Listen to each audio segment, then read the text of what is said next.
On the field with Gulf Coast head coach Jack Wright. Jack, rivalry game. Sometimes these games are ugly. I think this was a prime example of that tonight, wasn't it? Yeah, it was ugly. I mean, our kids, I thought we played well. Just looking at the numbers, we played a little better than I thought probably. But I think the story of the night tonight was just, Pearl River really, I felt like, gave their absolute best. We got their best shot. So even an ugly win in that scenario is something I think to be proud of. These schools are 26 miles apart. They didn't need a lot of miles on the road to get fired up tonight, and they came out and played really well, I think. Yeah, you got to give Coach Egger a lot of credit. Their team was ready to play tonight. Not that our guys weren't. I thought our energy level was good. I thought our plan was good. Just the story of the night was we couldn't really score when we got down to about the 20 to 30 yard line. I think that's kind of why the score was a little bit tighter maybe than some of us might expect. Third quarter, though, was really good. You got 3 quick touchdowns and took it from a 6-3 halftime advantage to breathing room there. What was working for y'all in that stretch? Just we've got some explosive players.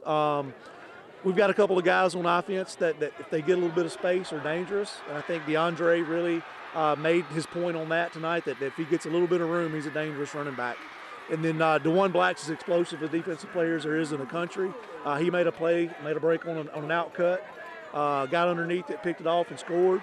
And then, Chance was a little bit uncharacteristic there when he pulled the bootleg down and spun and got in. So just some of our more explosive players, I thought, really made plays at critical moments.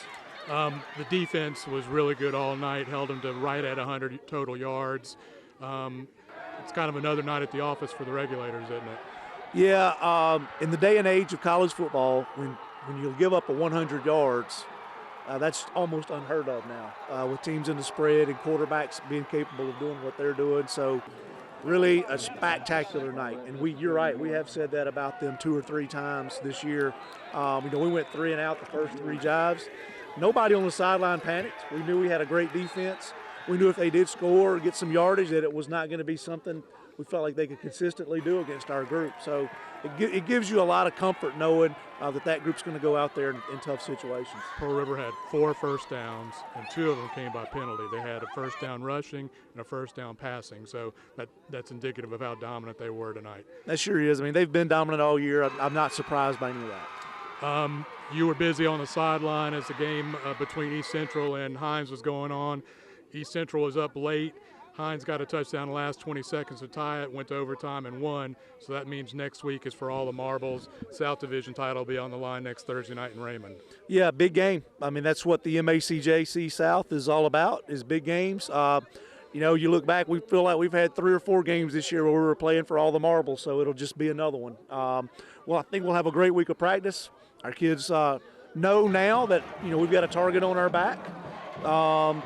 But it's a championship game next week. Really, from this point forward, if you win the championship, you're going to be first round, then second round. So really next week, in my opinion, starts playoff caliber football. All right, Coach, congratulations. Enjoy this for a little while and get back at it. Thank you, Don. We're on the field with defensive lineman Tylan Jones from Lake Cormorant. He's a sophomore, key anchor for the defensive line. Tylan, you guys held him to 4 first downs on the night, only 2 of them in the run of play, a couple penalty yards. What were the regulators doing tonight that was so effective? Well, I feel like we could have came out a little harder. We made a couple adjustments at halftime and came out and did our thing. We came played as one. Y'all were up 6-3 at halftime. What kind of flipped in the third quarter that got y'all going? We came out a little slow. We should have. We don't usually play like that. We came out. We got our mind right. We came out hard. I don't know if you've heard it yet, but Hines won tonight, so next week will be for all the marbles for the South Division title, the number 1 seed in the South. What are y'all going to be doing this week getting ready for that? Well, I feel like we got our work cut out for us. I feel like we got to come as one, come as a team, and play as one. All right, congratulations, Tylan. Thank you. Thank you.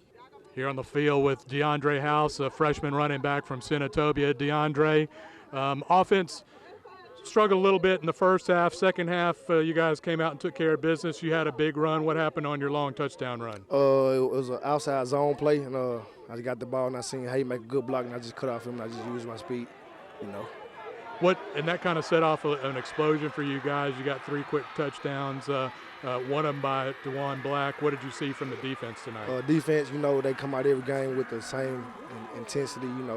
I just love how they practice hard. I just love how they play in the game. What's it like being in your 4-person rotation in that backfield? It's pretty good. I'm glad I got 3 sophomores ahead of me. Teach me the JUCO things, and I like that. What do y'all have to look forward to this week getting ready for Hines? Hines, they're a pretty good team. We'll have to prepare real well. I think we'll be ready. Congratulations, DeAndre. Good job. Thank you.